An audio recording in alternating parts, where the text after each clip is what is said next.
Terima kasih Anda masih bersama kami di program Potere Spesial Podcast. Abang, ini kan pandemi sudah hampir 2 tahun atau kurang lebih 2 tahun ya Bang ya. Praktek kotor ini juga pasti sudah berlangsung sejak kemungkinan 2 tahun terakhir.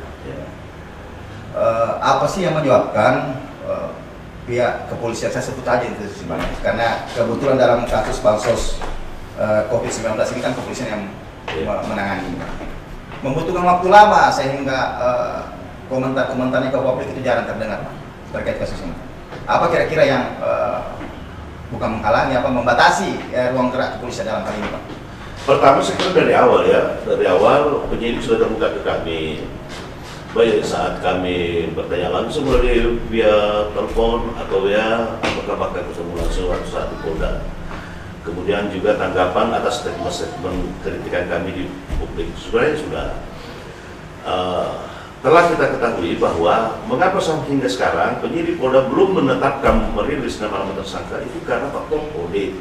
Sebenarnya penyidik bisa saja mentersangkakan ya merujuk pada definisi korupsi. Korupsi itu kan ada enggak unsur perbuatan melawan hukumnya? Kan jelas ada. Ada enggak kerugian negaranya? Bagi saya jelas ada.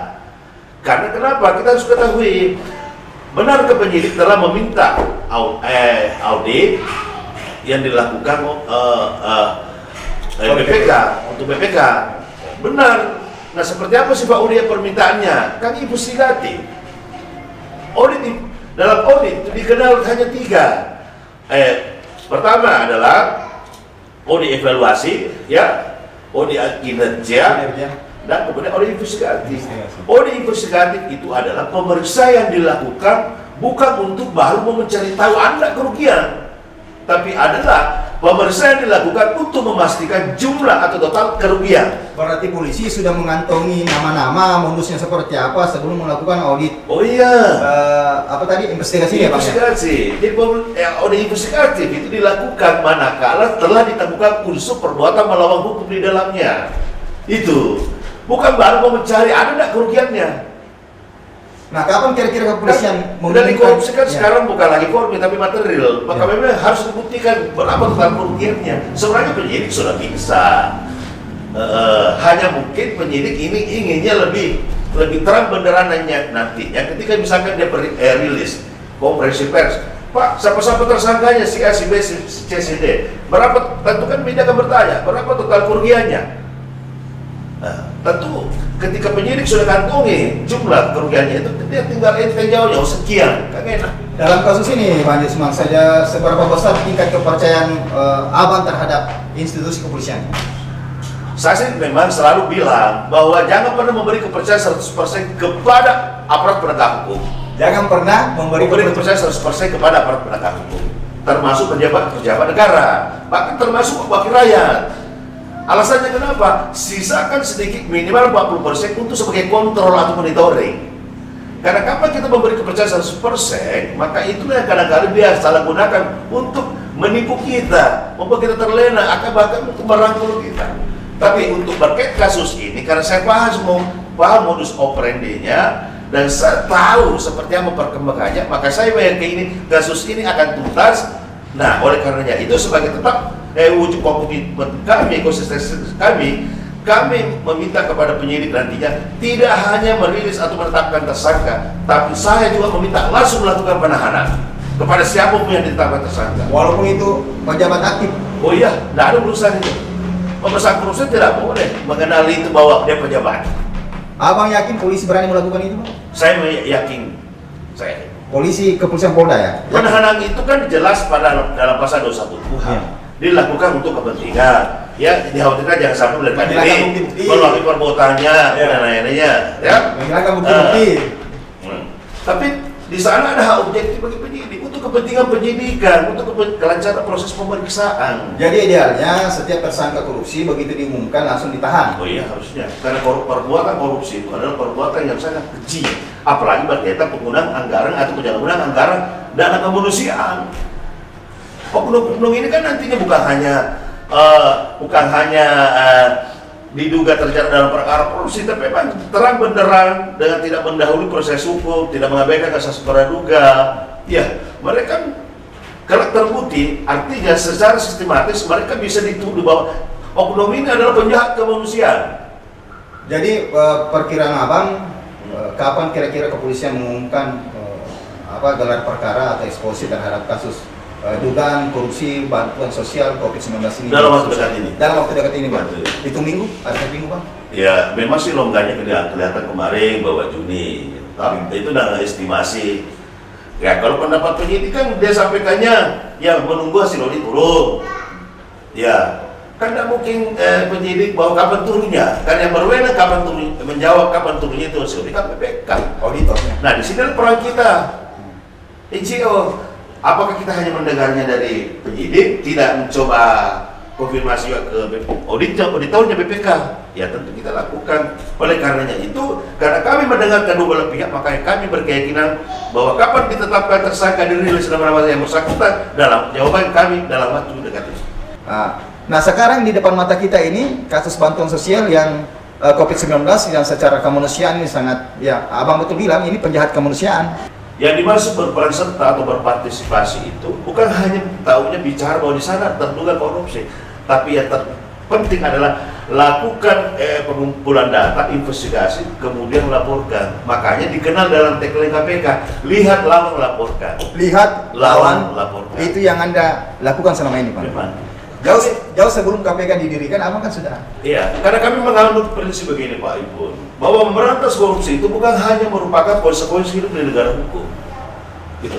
Anda tidak lemah, walaupun di negeri ini korupsi, koruptor, bak jamur di musim hujan. Oke, kita justru kita harus semakin tumbuh. Semakin tertata. Karena ada saja kita begini bersama lembaga-lembaga penegak hukum, mesti ada. Bayangkan kalau kita tidak ada. Nah itulah perjuangan saya kira. Ingat kembali seulang lagi, memberantas korupsi bukan hanya merupakan amanah undang-undang, bukan hanya merupakan konsekuensi negara hukum, tapi juga ibadah. Perjuangan ya, Bang? Iya. Perjuangan tanpa... Dokternya begitu? Perjuangan pasti ada pengorbanannya, Bang? Oh iya. Abang pernah diintimidasi tidak, Bang? Oh, bukan hanya sekali. Dirusak fasilitas kendaraan saya. Salah satu orang di badan saya juga sempat disandra 2 hari, begitu.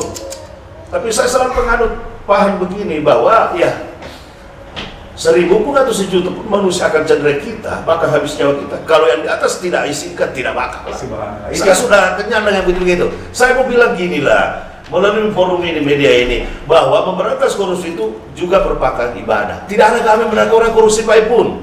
Itu kan mencuri, Bang? Termasuk melakukan pemberian, apa itu rumah dimati. Kalau secara syariah hukumnya jelas. potong tangan, Bos.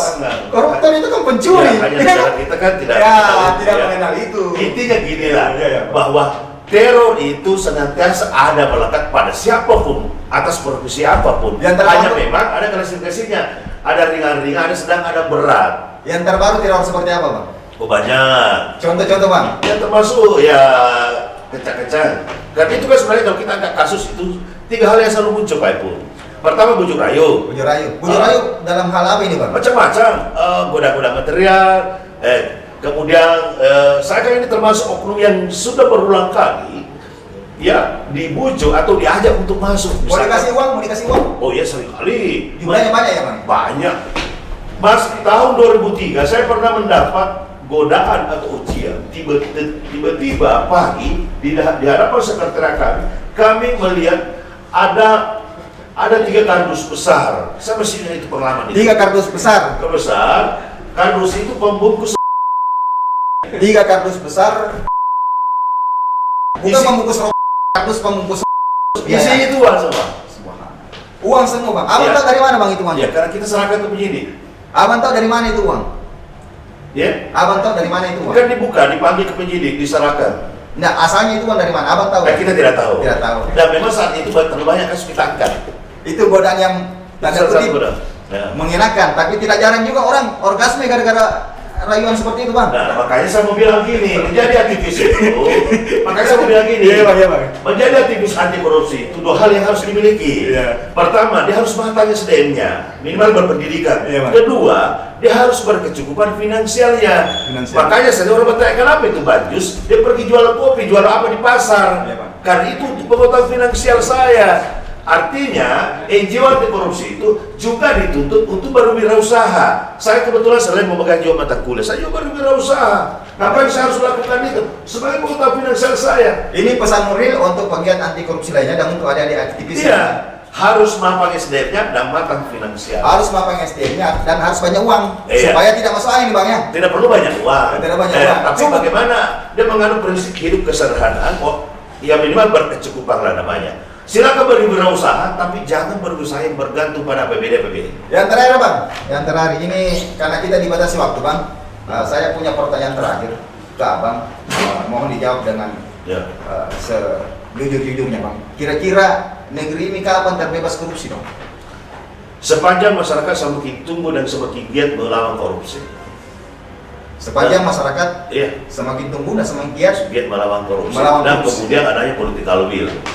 political will, pemerintahan yang jujur. Iya, Ya, betul. pemirsa di Makassar, apa yang kita dengar barusan dari Kakanda penggiat anti korupsi, Abang Jusman, bahwasanya korupsi bisa hilang di negeri ini asalkan masyarakat punya niat, punya kekuatan yang kuat untuk tidak memberi celah terjadinya praktik seperti itu.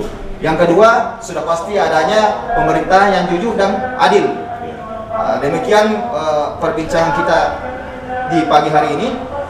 Insya Allah. Satu tambahan Ya, Bang. Pak Ipul, pesan kepada publik, pada masyarakat bahwa jangan pernah takut dengan ancaman atau teror. Kenapa? Karena teror itu bukan merupakan si malakama, tapi adalah tasbih. Jangan pernah takut dengan teror secara intimidasi fisik maupun Ya. bujuk rayu, ya, secara finansial yang bisa membuat Anda orgasme. Sekian dan Ya. terima kasih pemirsa TV. Assalamualaikum warahmatullahi wabarakatuh.